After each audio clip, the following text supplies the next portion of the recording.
Assalamualaikum warahmatullahi wabarakatuh. Perkenalkan, kami dari kelompok 10. Di sini kami akan menghasilkan hasil diskusi kami mengenai pemantapan mutu internal bidang mikrobiologi. Next. Di sini kami beranggotakan 5 orang dengan saya sendiri dengan NIM 008, Nandalisa Febrianti, kemudian ada NIM 010 yaitu Oktahana Fania Maharani, dan NIM 012 ada Habibah Limardotila, NIM 019 ada Nurul Kania, dan NIM 055 ada Isfahani Lailin. Next. Sebelumnya, di sini kami akan memperkenalkan apa itu pemantapan mutu. Pemantapan mutu atau biasa disebut dengan quality assurance laboratorium adalah semua kegiatan yang ditujukan untuk menjamin ketelitian dan ketepatan hasil pemeriksaan laboratorium, menurut Riono di tahun 2007. Nah, kegiatan pemantapan mutu internal ini meliputi dari pemantapan mutu internal, lalu pemantapan mutu eksternal, verifikasi, validasi, audit, pendidikan, dan pelatihan. Next. Pemantapan mutu internal ini merupakan kegiatan pencegahan dan pemantauan yang dilaksanakan oleh setiap laboratorium secara terus-menerus untuk mencegah atau mengurangi kejadian error atau penyimpanan, sehingga dapat diperoleh hasil pemeriksaan yang tepat. Kemudian kegiatan ini terdiri dari pra-analitik, pasca-analitik, dan analitik menurut Permenkes 2013. Tujuan dari pemantapan mutu internal tersendiri adalah untuk memastikan agar seluruh proses pemeriksaan dilakukan secara benar, sehingga hasilnya akurat dan dapat ditelusuri. Kemudian, di dalam pemantapan mutu laboratorium terdapat parameter penjaminan mutu media, yang dimana terdiri dari 5 komponen, yaitu yang pertama adalah parameter sterilisasi, kemudian parameter fisik, lalu parameter mikrobiologi, kemudian parameter kontaminasi, dan parameter kekuatan gel. Di sini dapat teman-teman lihat dari isi parameter-parameter tersebut. Next. Selanjutnya, ada pemantapan mutu alat, reagensia, antigen dan antisera, media, dan sistem identifikasi. Untuk pemantapan mutu internal atau PMI peralatan sendiri, yang pertama ada autoclave. Autoclave biasanya pemantapan mutu dilakukan dengan mencatat suhu, menggunakan secara benar indikator warna, menggunakan setiap minggu termometer suhu, setiap bulan menggunakan strip spora atau suspensi spora, jika kontaminasi buat contoh kultur, tiap hari atau tiap minggu. Lalu alat selanjutnya ada inkubator. PMI-nya yaitu mencatat suhu inkubator setiap hari serta sebelum digunakan. Lalu pada pH meter dengan menstandarisasi sebelum running menggunakan buffer standar pH 7. Lalu untuk alat sentrifuge sendiri melakukan evaluasi guna memastikan baik dalam segi fungsi. Selanjutnya ada pipet. Untuk PMI pipet sendiri terdapat beberapa jenis pipet yaitu manual, semi-automatic maupun automatic. Perlu dilakukan pengecekan berkala dan memastikannya ditera dengan mengukur volume dan beratnya. Lalu pada alat timer, dengan membandingkan langsung hasil pengukurannya dengan pengukuran alat standar yang merupakan time interval reference yang telah tertelusur ke sistem internasional. Lalu pada alat water batch PMI dengan memerlukan pemantauan suhu harian. Untuk alat refrigerator memerlukan pemantauan suhu harian, begitu juga untuk hot air ovens dan juga freezer. Lalu yang terakhir PMI peralatan ada incubation system dengan anaerobic jar atau kontainer menggunakan indikator kimia O2 dalam kontainer saat digunakan serta menggunakan indikator biologis seperti bakteri anaerob yang diketahui 1 kali seminggu.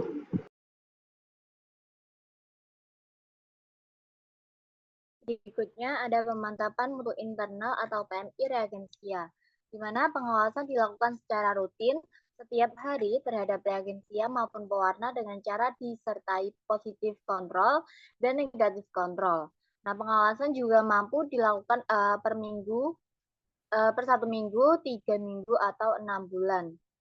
Serta saat reagensia baru dibuka atau dibuat, tergantung dari sifat cat atau reagen. Kemudian untuk pengendalian mutu pewarnaan, yaitu pewarnaan gram menggunakan bakteri gram positif dan gram negatif sebagai kontrol setiap hari sampai mingguan. Kemudian pewarnaan lain seperti Zenolson atau ZN menggunakan bakteri dengan reaksi positif dan negatif sebagai kontrol. Kemudian untuk pengendalian mutu serologi itu menggunakan kontrol positif dan negatif saat batch pemeriksaan atau kontrol yang disiapkan oleh pabrik. Next.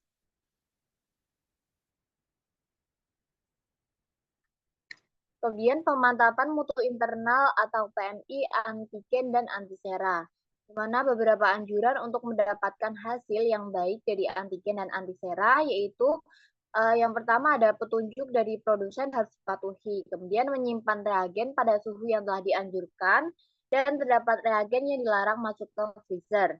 Kemudian menghindari pengulangan pembekuan dan pencairan, membuang reagen atau bahan yang sudah expired, menggunakan kultur murni dan baru sebagai tes antisera, kemudian wajib menggunakan kontrol negatif dan positif saat menggunakan antigen baru. Kemudian ada cakram obat, serta mengurangi kesalahan dalam penggunaan dis obat dengan cara cakram obat benar diameternya, yaitu 6,35 mm, benar potensinya, yaitu tes dengan strain cakram obat stok disimpan suhu minus 20 derajat Celcius, kemudian cakram obat untuk kerja sehari-hari dilarang disimpan lebih dari 1 bulan pada suhu 2-8 derajat Celcius, serta cakram obat yang baru dibeli potensinya dicek dahulu menggunakan strain standar. Next. Kemudian ada pemantapan mutu internal media, di mana karakteristik fisiknya yaitu berupa warna, kejernihan, pH, dan uji kekuatan gel. Kemudian ada uji sterilitas, di mana inkubasi itu pada suhu 35 derajat Celcius selama 2 hari atau 24 jam. Kemudian kemampuan pendukung pertumbuhan, yaitu dengan inokulasi kuman kontrol positif yang diketahui, media selektifnya dengan inokulasi kuman kontrol positif dan negatif yang diketahui, kemudian dilakukan per batch, strain kuman American Type Culture Collection atau ATCC, serta pencatatan atau dokumentasi. Next. Kemudian ada pengendalian mutu sistem identifikasi, di mana meliputi sistem identifikasi homemade, kemudian quality control untuk setiap media biokimia, kemudian karakteristik fisik yang meliputi warna, kejernihan, dan uji kekuatan gel, uji sterilitas inkubasi 35 derajat Celcius sampai 48 jam, kemudian uji kemampuan tumbuh dengan kuman kontrol atau kuman kontrol positif dan kontrol negatif untuk setiap reaksi biokimia. Kemudian kemampuan pendukung pertumbuhan yaitu inokulasi kuman kontrol positif yang diketahui, media selektif yaitu inokulasi dengan kuman kontrol positif dan negatif yang dikenal, dilakukan per batch, kemudian strain kumannya itu adalah ATTC, kemudian commercial identification system itu mengikuti petunjuk dari quality control yang direkomendasikan oleh pabrik, serta pencatatan atau dokumentasi. Untuk yang selanjutnya adalah pemeliharaan dan penyimpanan kultur bakteri standar. Meliputi yang pertama adalah peremajaan berkala, merupakan penyimpanan jangka pendek yang bisa dilakukan dengan memindahkan media lama ke media baru yang dilakukan dengan rentang waktu yang singkat disebut peremajaan berkala. Yang kedua yaitu penyimpanan dalam aquades steril. Penyimpanan bakteri dalam aquades steril dilakukan dalam tabung reaksi yang berisi aquades steril lalu diinkubasi pada suhu kamar. Penyimpanan ini sering digunakan untuk menyimpan bakteri gram negatif dengan bentuk basil. Yang ketiga yaitu penyimpanan dalam minyak mineral. Caranya dengan menuangkan minyak mineral atau parafin setinggi sekitar 10-20 mm dari permukaan atas media agar penyimpanan ini memiliki tujuan untuk mempertahankan daya hidup bakteri. Yang keempat yaitu penyimpanan dalam tanah steril. Bakteri yang biasanya menggunakan penyimpanan dalam tanah steril adalah bakteri berspora seperti Bacillus species dan Clostridium species. Next. Untuk yang kelima adalah penyimpanan metode liofilisasi. Penyimpanan metode liofilisasi atau disebut pengeringan beku atau freeze drying adalah salah satu metode penyimpanan jangka panjang. Yang keenam yaitu stok kultur. Stok kultur bakteri harus baik dan murni. Baik berarti kultur harus cocok dengan sifat-sifat morfologinya, kulturnya, biokimianya, tes kimianya, dan serologinya. Murni yang dimaksud yaitu kultur tersebut tidak ada kontaminasi dengan mikroorganisme lain. Yang ketujuh yaitu penyimpanan dan pengawetan. Kultur bakteri sangat baik disimpan dengan diliofilisasi dan dapat juga disimpan pada suhu minus 70 derajat Celcius menggunakan deep freezer. Stok kultur juga bisa disimpan dengan cara menanam di dalam triticale. Yang kedelapan yaitu pemeliharaan kultur bakteri. Pemeliharaan tersebut dikhususkan untuk bakteri yang disimpan dengan kultur metode tusukan dan kultur goresan. Media yang dapat digunakan antara lain nutrien agar, triptychus soy agar, Reinhardt infusion agar, dan blood agar. Next. Selanjutnya adalah pelaku yang bertanggung jawab dalam pengendalian mutu. Untuk pelaku yang bertanggung jawab dalam pengendalian mutu, yang pertama ada ahli teknologi laboratorium medik atau ATLM. ATLM ini bertanggung jawab dalam mematuhi SOP pemeriksaan sehingga dapat menghasilkan hasil pemeriksaan yang akurat dan tepat. Dan yang kedua ada supervisor atau pengawas. Supervisor atau pengawas ini berkewajiban terhadap aktivitas operasional, perancangan, training, dan memberikan perintah kerja. Dan yang ketiga ada direktur. Direktur berkewajiban dalam mengawasi kegiatan, merancang, dan ikut dalam aktivitas operasional. Dan yang keempat ada Departemen Kesehatan. Departemen Kesehatan itu berperan dalam menyediakan sarana dan prasarana, material ataupun alat yang dibutuhkan. Dan yang kelima ada pimpinan laboratorium. Pimpinan laboratorium ini bertanggung jawab dalam menata keuangan, membimbing karyawan, dan memberikan perencanaan mengenai aktivitas di laboratorium. Selanjutnya ada kesimpulan dari materi yang telah kami paparkan. Pemeriksaan mikrobiologi mendiagnosis pasien dengan melaksanakan pemeriksaan mikroskopis, biakan, identifikasi bakteri, jamur, virus, dan uji kepekaan. Ciri khas dari pemeriksaan mikrobiologi adalah kesterilan atau kebersihan yang sangat perlu diperhatikan dalam proses pemeriksaan, termasuk dalam cara memilih, mengambil, menyimpan, dan mengirim bahan pemeriksaan dengan benar. Untuk menghindari hal tersebut, perlu dilakukannya pemantapan mutu. Kegiatan pemantapan mutu laboratorium, diantaranya pemantapan mutu internal atau PMI, pemantapan mutu eksternal atau PME, verifikasi, validasi, audit, pendidikan, dan pelatihan. Maupun tujuan dari pengendalian mutu internal adalah untuk memastikan bahwa perkiraan stabil selama pengujian laboratorium dan pada dasarnya mengontrol ketidaktepatan. Pemantapan mutu internal ini dilakukan dengan 3 tahap, yaitu pra-analitik, analitik, dan pasca-analitik. Baik, selanjutnya kami tayangkan video YouTube yang mendukung pemeriksaan kami.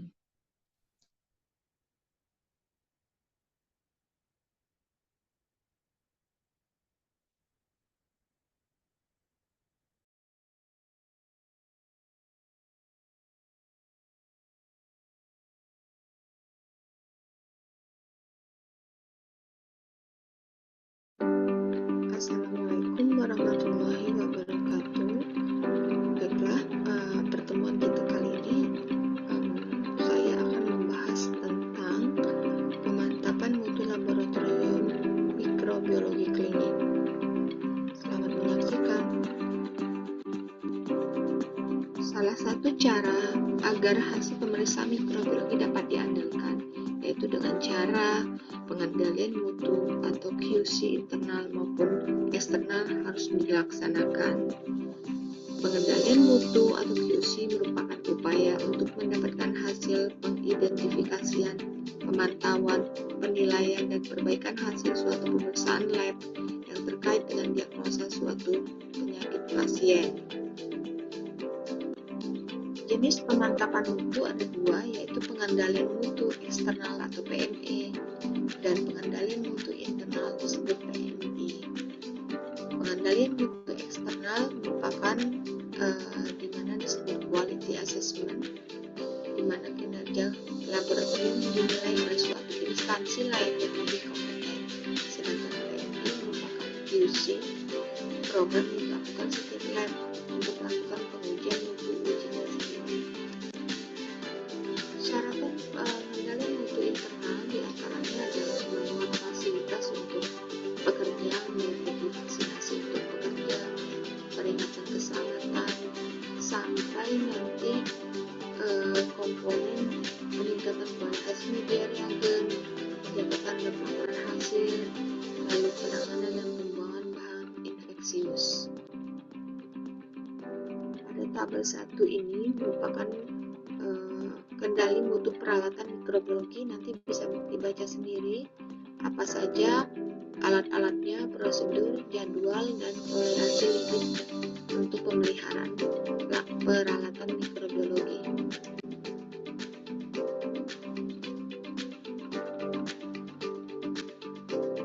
Pada tabel 2 ini merupakan instrumen pencatatan suhu operasional alat di laboratorium. Biasanya setiap hari itu suhu akan dipantau dengan menggunakan tabel ini. Nanti diganti per bulan tampilnya dalam bentuk bisa ditampilkan dalam bentuk grafik. Kontrolan media. Semua media harus dikontrol kualitasnya dan dinilai sterilitasnya. Hasil pencatatan tersebut harus disimpan selama 2 tahun. Jadi kriteria penilaian mutu media disterilisasi berdasarkan CLSI. Laboratorium harus memiliki tata kerja yang telah ditentukan oleh pabrik semua media dan tidak perlu diuji ulang. Uji sterilitas dilakukan untuk pengujian media, misalnya mengambil sejumlah 5% dari tiap batch media yang dibuat, diinkubasi selama 2x24 jam pada suhu 35 derajat Celcius. Bila terdapat pertumbuhan koloni bakteri pada cawan Petri, berarti seluruh media dari batch tersebut tidak dapat digunakan. Ini merupakan tabel 3 uji media perbenihan dan kultur menggunakan mikroorganisme kontrol sesuai dengan CLSI. Nanti bisa dibaca sendiri apa saja organisme kontrol dan apa hasil yang diharapkan dari uji QC perbenihan media perbenihan dan kultur.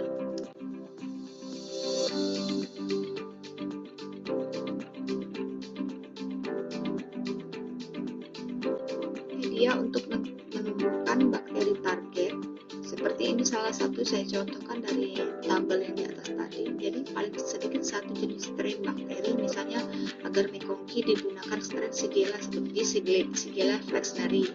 Hasil pengamatan uji tersebut juga harus mencakup reaksi biokimia yang tepat serta warna yang muncul pada media sesuai dengan strain uji. Uji media untuk menghasilkan reaksi biokimia yang tepat biasanya pada media selektif paling sedikit satu jenis mikroorganisme yang akan tumbuh pada media dan satu jenis organisme yang tidak akan tumbuh pada media selektif untuk menguji kemampuan media. Jika media tersebut merupakan media selektif sekaligus media diferensial, digunakan 2 macam mikroorganisme yang dapat tumbuh pada media tersebut dan menghasilkan reaksi yang berbeda.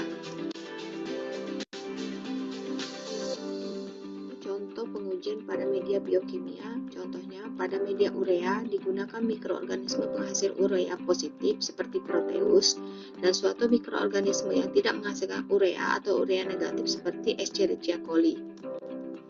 Pengendalian mutu uji kepekaan antimikroba, jadi dapat dilakukan semua cakram uji kepekaan antimikroba harus diuji sekurang-kurangnya sekali dalam seminggu dengan organisme standar yang sudah diketahui uji kepekaannya sesuai dengan CLSI. Organisme kontrol yang direkomendasikan adalah strain spesifik dari ATCC. Ini daftar organisme yang direkomendasikan untuk tes kepekaan media. Bisa dibaca sendiri apa saja mikroorganisme dan kegunaan uji kepekaan apa. Kultur bakteriologi. Jadi bakteriologi Bacillus akan tumbuh cepat dan bakteri aerob dapat disimpan lebih dari 1 tahun dalam PSA agar miring. Jadi penyimpanan dalam waktu yang lama kurang dari 1 tahun dapat disimpan dalam nitrogen cair dalam liofilisasi atau disimpan dalam freezer pada suhu minus 70. Pembekuan pada bakteri non-fastidius harus dicairkan terlebih dahulu, diisolasi ulang, dan dibekukan kembali setiap 5 tahun. Untuk bakteri fastidius juga harus dicairkan terlebih dahulu, diisolasi ulang, dan dibekukan kembali setiap 3 tahun. Stok isolat dapat disimpan dengan cara dibekukan dalam 10% media skindle, TSB dengan gliserol 15% atau dengan darah kuda steril 10%. Semuanya diletakkan di dalam tabung kulir steril. Kalau untuk bakteri tahan asam dapat disimpan dalam agar minum Lois dan Jensen pada suhu 4 derajat Celcius selama lebih dari 1 tahun. Atau dapat juga dibekukan pada suhu minus 70 di dalam brod dengan brod 7H9 dengan gliserol. Yeast dapat diperlakukan sebagai organisme bakteri non-fastidius. Malt dapat disimpan dalam agar miring PDA pada suhu 4 derajat Celcius selama 6 bulan hingga 1 tahun. Untuk penyimpanan yang lebih lama, agar miring PDA dapat ditutupi dengan minyak mineral steril dan disimpan pada suhu ruangan. Serologi, virus dapat disimpan pada suhu minus 70 di dalam larutan yang mengandung sirup protektan seperti 10% dimethyl sulfosid BNSO atau dalam serum sapi. Reagen atau pewarnaan. Tabung pewarnaan dan reagen harus dilabel dan bertuliskan isi, konsentrasi, cara penyimpanan, tanggal diterima atau dibuat, tanggal penggunaan, tanggal kadaluarsa, lalu sumber atau pabrik yang membuat media. Semua pewarnaan dan reagen harus disimpan sesuai dengan rekomendasi pabrik dan harus diuji dengan kontrol positif dan negatif sebelum digunakan. Yang harus dilakukan QC pada laboratorium mikrobiologi adalah semua reagen untuk pewarnaan, beta-laktamase, katalase, FeCl2, germ tube, Kovac, nitrat, optokin, oksidasi, dan lain-lainnya. Demikianlah materi saya pada tema mutu dalam laboratorium mikrobiologi. Semoga dapat mengambil manfaatnya. Maaf atas. Baik, sekian presentasi yang dapat kami sampaikan. Mohon maaf apabila ada kekurangan dan kesalahan. Wabillahi taufiq wal hidayah. Wassalamualaikum warahmatullahi wabarakatuh.